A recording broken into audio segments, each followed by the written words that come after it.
The next stop on our journey was Indonesia. I did a little bit of internet research and I found out there are 700 different languages spoken in Indonesia. That'll keep Lorena busy. And also there is 17,000 little islands dotted around the Indian and Pacific Ocean. That should keep me quite busy. Indonesia straddles both the northern and southern hemisphere, and thanks to this location, the island nation has little seasonal variation. Daylight hours are the same 12 months of the year and has a year-round tropical climate.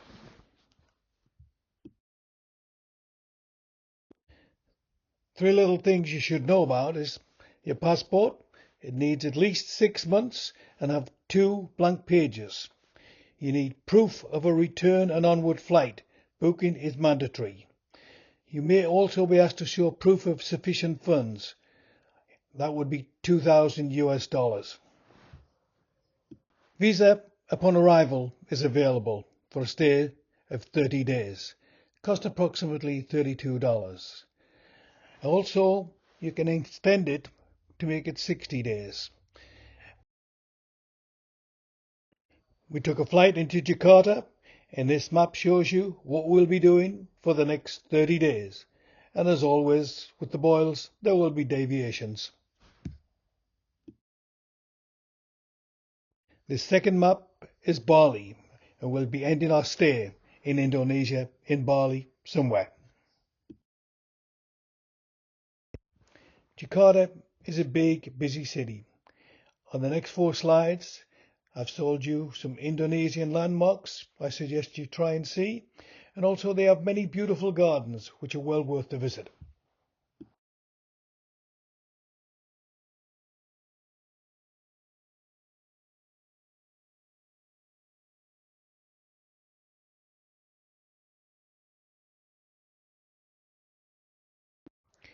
Jakarta has many religious locations and many beautiful religious gardens, and you have to wear a robe. That's both men and women. You have to wear a robe, otherwise you cannot enter. These photographs of me wearing this bright yellow dress are private and not to be published. Our next location was Tirtaganga Hot Springs. I was overjoyed.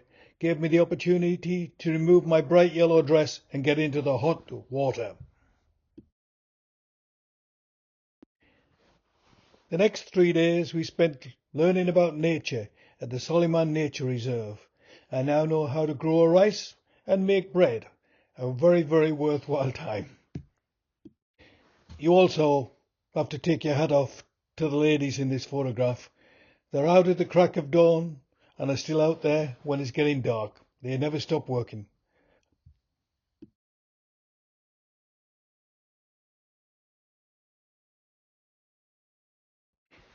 Indonesia has around 140 active volcanoes, making it the country with the highest number of volcanoes in the world, active that is, situated on the Pacific Ring of Fire. And that's where we're heading next, looking out for Mount Bromo. Mount Bromo emits a steady, thick plume of white steam for 365 days every year. We were out of bed at 3:30 the first morning, and there was a jeep waiting outside to take us to the base. Dropped us off, and off we went climbing. The first part of the climb was about 1,000 feet, of just vertical, steep climbing, but not too bad. Then after that, there's about 250 steps leading up to the edge of the active crater.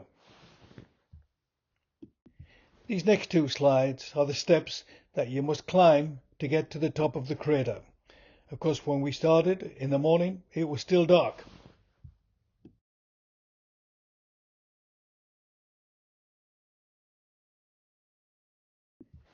The reason for the very early start gave us the opportunity to be sitting on the edge of the crater as the sun rise.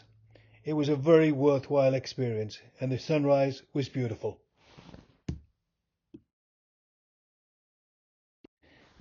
The next two slides are just a few of the many that we've taken, so we could remember our day and the unique experience of being that close to a volcano.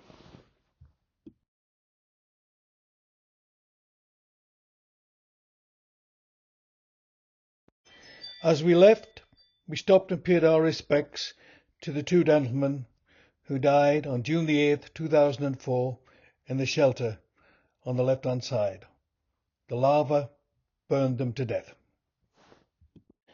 What I found surprising was they had rebuilt and were rebuilding the homes that had been destroyed by the volcanic eruption. The residents of the area and their ancestors have lived here throughout their lives. This is their home. Indonesia is located on the Pacific Rim of Fire, and there are around 130 active volcanoes in Indonesia. Among the most notable volcanoes is Mount Tambora, the site of the biggest volcanic eruption in history back in 1816. The eruption blocked out sunlight, leading to global cooling and coldness. Countries such as England, France experienced significant hardships with food and major shortages because the summer temperatures in Europe that year were the coldest on record, resulting in crop failures. The 1850 eruption of the mountain caused an estimated death toll over 100,000 people, with approximately 10 to 12,000 killed instantly by the explosion and the tsunami. While the eruption occurred in 1815, it caused 1816 to be known as the year without a summer.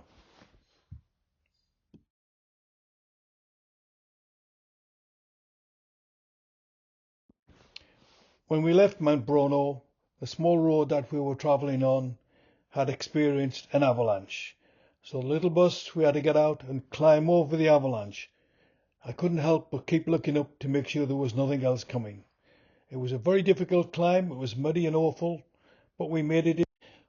When we got to the other side of the avalanche, there was a little minibus waiting to take us to the railway station. Just across the road from the railway station, I discovered Lorena had a transport and tour company in Indonesia, something I knew nothing about. The next stop on our journey was a place called Pagadaran Bridge, where we spent 4 days in the jungle. If you get the opportunity to go here, first thing you should pack is mosquito spray. I promise you, you'll need it. The photograph in the top left-hand corner is the bridge, which gave us a good indication of what we were going to experience in the next 4 days. The photograph in the top right-hand corner, that's my hand with a scorpion standing there. The blood on my finger is not blood. I squeezed a tree leaf and it stained my finger red, and it took 4 days of hard scrubbing for it to finally disappear. If I thought my problem was bad, as you can see in the bottom left, Lorraine is about to bite into a scorpion. The creatures in the top left and bottom right, I have no idea what they are.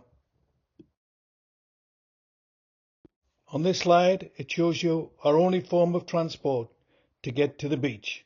Lorraine had never been on the back of a motor scooter before, but it was well worth it when we got to the beach.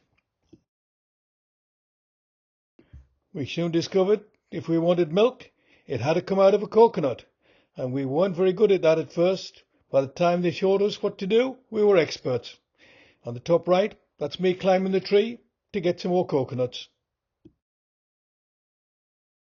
Lorena had been monkeying around for quite a while, and that little guy came along to show her what she was doing wrong.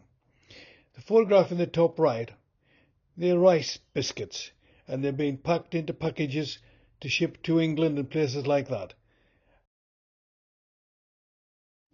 Not for the first time in our trips to Asia have we rode on the back of elephants, but this was by far the deepest river that we had to cross. Bali is home to at least 35 different species of the bats. I tried to find out what was the total population of bats, but there's nobody could tell me. I reckon it's in the millions. This is the Goa Lawa Temple, but it's also commonly known as the Bat Cave Temple for obvious reasons. In our short time in Indonesia, we came across quite a lot of bat caves. This was by far the most populated.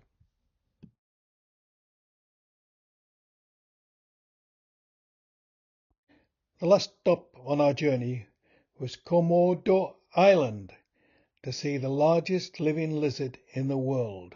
They are known for their ruthless killing tactics and their fearsome appearance.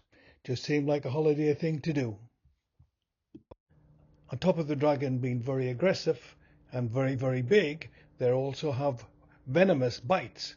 The good news is it's not venomous bites like a snake, so if you get service immediately, you will survive.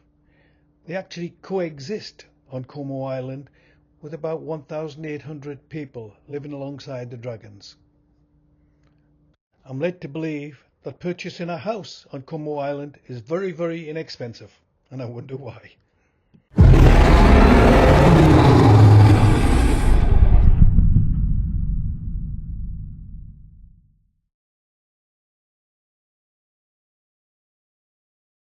In our short time in Indonesia, we experienced some of the things we never even considered. Some of them were absolutely exhilarating.